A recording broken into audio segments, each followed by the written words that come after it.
Hey guys, welcome back to my channel, Simone here, and today I'm going to be doing the Hufflepuff / the Ravenclaw tag, because basically I have no idea what house I'm in. I feel like I'm in a mixture of two different houses. So, sorry, my hair has gone absolutely crazy today.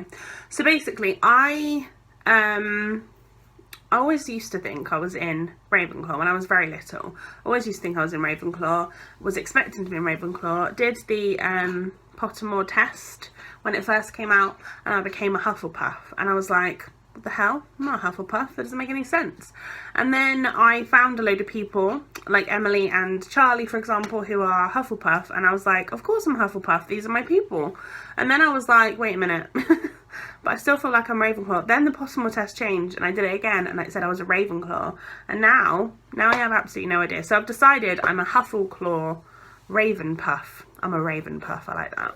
So I'm a Ravenpuff. So I was like, I saw Victoria, from what Victoria read, had created a Ravenclaw book tag, and I was like, that's amazing. And then I was like, but what about my Hufflepuff side? So then I saw that Abigail's Book Corner had done a Hufflepuff book tag, and I was like, okay, we're going to do both. So I'm going to do both today. I'm going to start with the Hufflepuff tag, which I said, like I say, Abigail's original one I'll put down below, and then we'll go on to Victoria's Ravenclaw one, which again I'll link the original down below, because I think they're both great.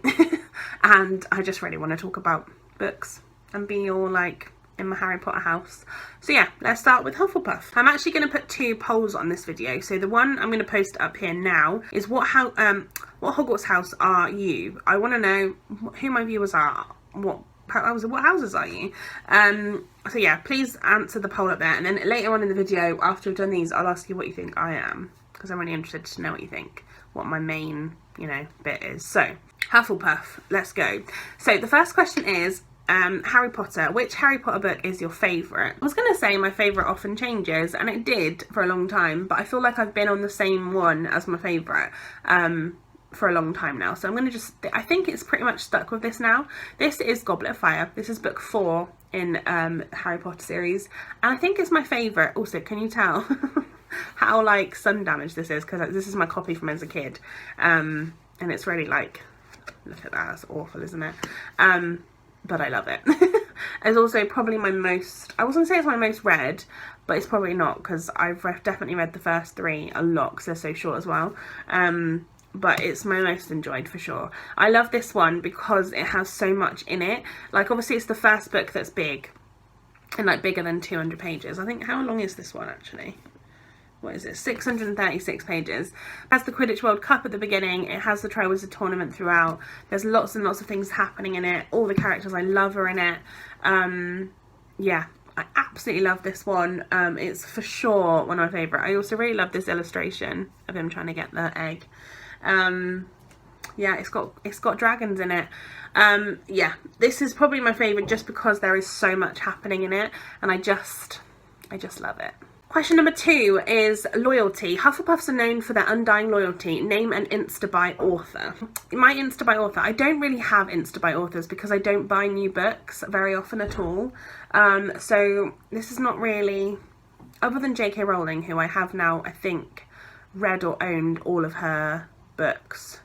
I've read obviously the entire Harry Potter series. I've read The Casual Vacancy, which I loved. And I've also I've read 3 of the 4 Cormoran Strike novels that she wrote under a pseudonym of Robert Galbraith.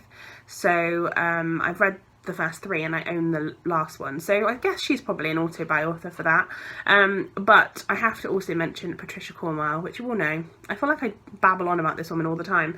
Patricia Cornwell writes the Dr. K. Scarpetta series, which is my favourite series of crime detective novels. Basically, Dr. K. Scarpetta is a forensic... Dr. K. Scarpetta is the Chief Medical Examiner of Virginia, and she also consults as the forensic psychologist for the FBI. That's a lot of things to say in one sentence.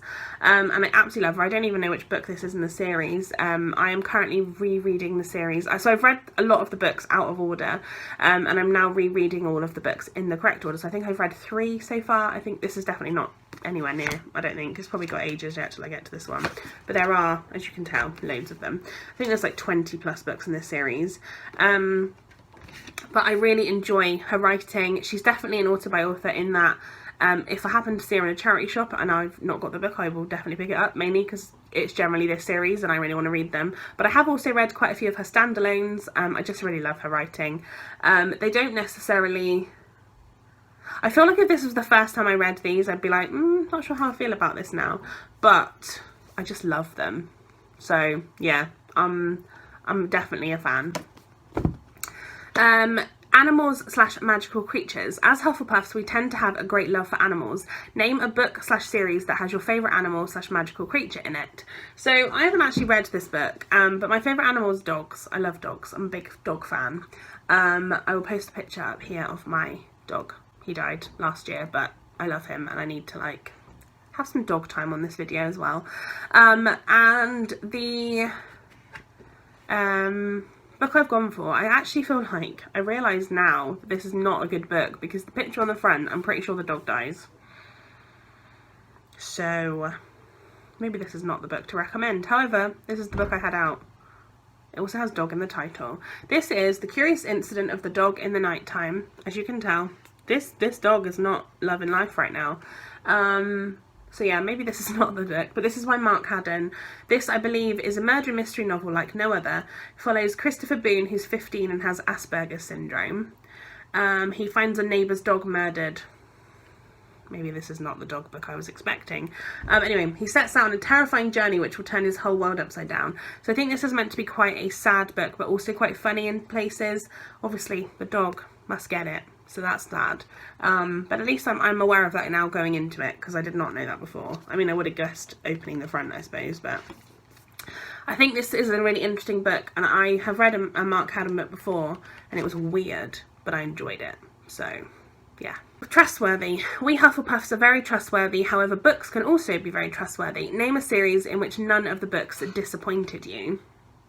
And so I actually went for the Mortal Instrument series, which is a 6-part series but written by Cassandra Clare, which follows the Shadowhunter world. And I wasn't really sure initially. I was thinking, oh, I'm sure one of them you didn't like very much. Then I realised the one I didn't like was the Shadowhunters Codex, which I didn't love, but that's like came after, it wasn't part of the series.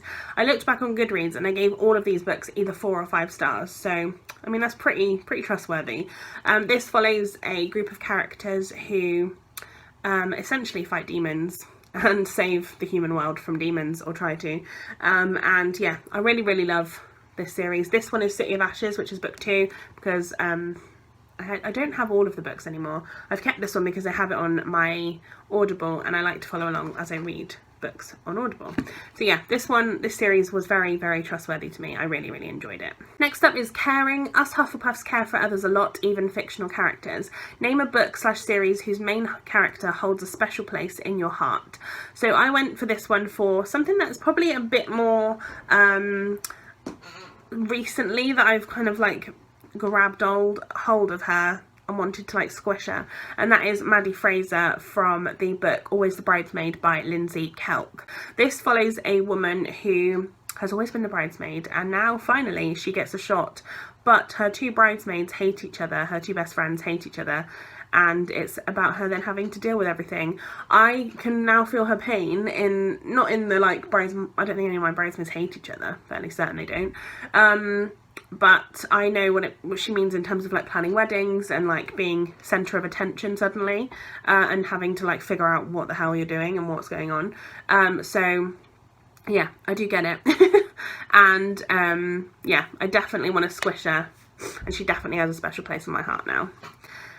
Question number, I don't know which number we're on, but kindness. Hufflepuffs always strive to be kind to others, no matter who they are. Name a book/series that you love, despite its flaws and imperfections. So for this one, I've gone with Small Great Things by Jodi Picoult. Jodi Picoult is definitely an author that I feel like some people love, some people hate.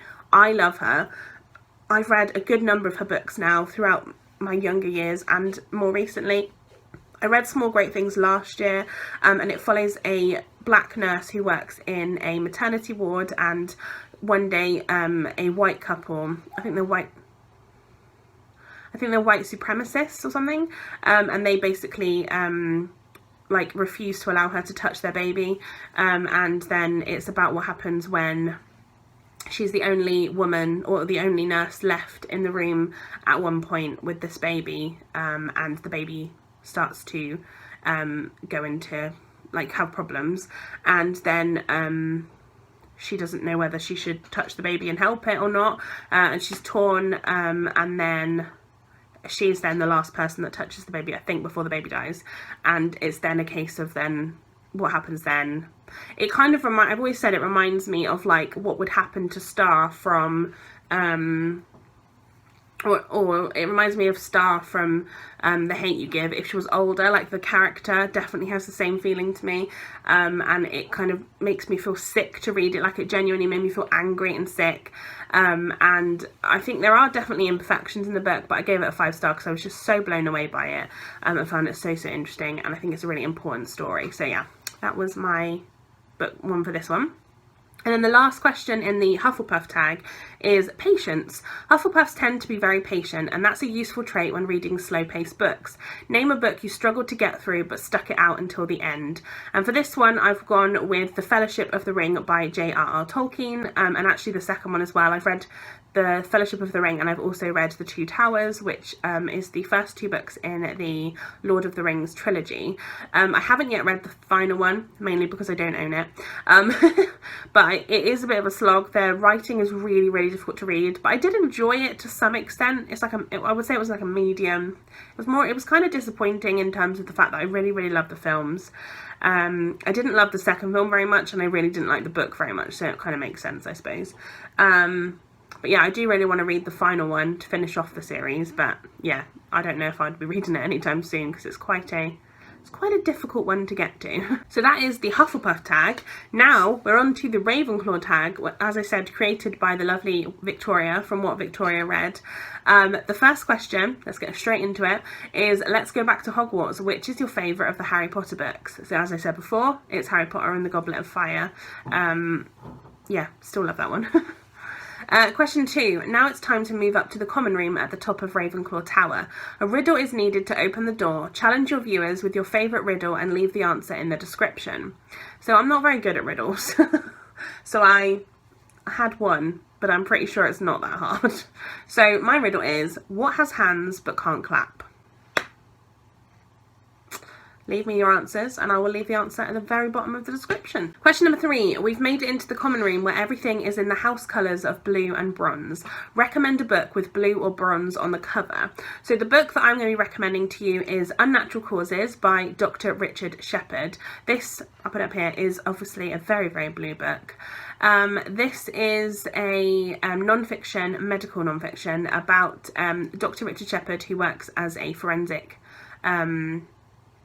is it a pathologist? Yeah, he does autopsies basically, and it's so wonderfully done. He talks a lot about the specifics of autopsies, but not in a kind of like textbook way. He also talks about his mental health a lot and how he deals with the fact that he works with dead bodies and then he goes home and has to like be a father and be a father and be a husband, and kind of the difficulties of that. He talks a lot about some pretty high profile cases. He had some involvement in the Princess Diana, in Princess Diana's death, and not in the death obviously after that, and also he had some involvement during 9/11. And yeah, it's just a wonderful book, and I urge anyone to read it. It's not, I mean, it's obviously, there are parts which are pretty gory in terms of them talking about like dead bodies, etc. And there was particularly one that was very difficult to him, talking about a baby that he was having to deal with, and that's just horrendous. But it's such a good book, and if you can kind of handle those sides of things, I guess, I think you'll enjoy it. Question 4, Ravenclaw Traits, Intelligence. Recommend a book that is cleverly written. So for this one, I wanted to mention The Reapers of the Angels by Arden Bell. This is a book that I read when I first started my Goodreads, so that was literally 5 years ago. My fiance loves this book as well, which is great because he doesn't really read very much, but this book definitely was one he enjoyed. This is a kind of zombie novel, I guess. It follows after the end of the world and about what happens then, and about zombies, and it's just, the way it's written is so clever in that it doesn't always feel like a zombie novel, even though it is. It's really hard to explain, yeah, I think it's very, very cleverly written, and I really, really enjoyed it. Next up is Wit, and this is recommend a funny book. So for this one, I've gone for I've Got Your Number by Sophie Kinsella. Sophie Kinsella, to me, writes really, really funny books. I absolutely love them. I've Got Your Number is a book that basically follows a girl, can't remember their names, I never can. It follows a girl who it follows a woman who has got engaged. She's feeling really good about it, and then she goes to she stays in a hotel, and she loses her engagement ring during a hotel fire drill, and then her phone is stolen. And then she finds an abandoned phone in a rubbish bin in the hotel lobby, and decides she's going to keep it, and she leaves the number for the hotel to contact if they find the ring. Except what happens is she keeps getting messages. Basically the phone is for a businessman named Sam's. It was his assistant's phone, who basically quit and put her phone into the bin, and now Sam doesn't appreciate the fact that I think her name's Poppy. He doesn't appreciate that she is reading his messages, and now she's trying to keep the phone, deal with the messages, deal with the emails for him, basically be his assistant, and then trying to figure out wedding preparations and sorting out where her phone and where her ring is, should I say. And yeah, I loved this book. It's so, so wonderful. It's so funny, and yeah, I absolutely adore it. I would highly recommend. I love a Sophie Kinsella book, and yeah, this one was just no exception. Next up is Wisdom, and this is recommend a book that you wish your younger self could have read. So I went with Six of Crows by Leigh Bardugo. This is one of my favourite books. It's a YA fantasy, which is not a genre that I tend to read, which is why I wish I'd read this when I was younger, because I wish that I'd been able to realise how much I enjoyed this, and maybe it was a genre that I needed to pursue a bit more, because when I was younger I read contemporary and I read thriller, and that was it. I didn't read any fantasy at all, and had I have read this, I think I would have realised actually it's not a genre to be scared of, which is genuinely what I was. This is such a good book. This follows 6 misfits basically, who all band together to commit a heist or deal, yeah, and they try and retrieve something. It's great. It's a really, really fun book, and I love this, and I would highly recommend this, and also the sequel, Crooked Kingdom. Next up is Creativity. Recommend a booktuber whose creativity you enjoy. Now, I have lots of booktubers that I particularly enjoy, but the one I wanted to talk about in this particular video is April from Getting Hygge With It. I love April's channel, and I love her videos. The way that she speaks is just so, so wonderful. She's very creative, I think. She comes up with lots of wonderful things, and she has a little baby, and she still does all these things, which is just amazing to me. I think she's a real inspiration, and I would highly recommend that you go and check out her channel. Next up is Originality. This is to recommend a book that is at the start of a series, and for me I had to go for First to Die by James Patterson. This is the first book in the Women's Murder Club series by James Patterson. I think if you want to start James Patterson's books and you don't know where to start, and you want to start with a series, this is the one I would recommend. Although I love his other series and I've read a lot more of them, I've only read the first book in this one, but the first book is so good. It follows 4 women. I think one's, I'm trying to get them right, one's a judge, one's a detective, no, one's a judge, one's a journalist, one is one a police officer or detective, and one of them is a forensics, does autopsies, that kind of, I can't think of the word, medical examiner, and each one of them, they basically come together to try and solve this case of somebody who is murdering newly married couples on their wedding night. And yeah, I love this book. It was so well written. I love the 4 girls, the 4 women in it. They're so amazing, and I would highly recommend. I can't wait to continue with the series, and I think, yeah, this one was a great one. Then it's to tag your Ravenclaw friends or challenge your friends from other houses to create their own house tag. So I have tagged 3 people. I don't actually know what houses these people are. So if you are a Hufflepuff or a Ravenclaw, here you go, there's the tag. Pretty sure there's a Gryffindor and a Slytherin tag, I would imagine. If not, I'm tagging you to create your own. So the people I would like to tag is Jemima Rose, Shannon from 155 Books, who, by the way, I love, and then Sarah from the Library of Sarah. I love all three of these channels. I highly recommend that you go and check them out. I really hope that they want to do this tag. Give this video a thumbs up if you enjoyed it. Let me know in the comments. Here's a poll up here actually for what house you think I am. I would love to know. I am very interested in this. And like I said, come back and check out my next video, which will be on Monday. Love you guys. Bye.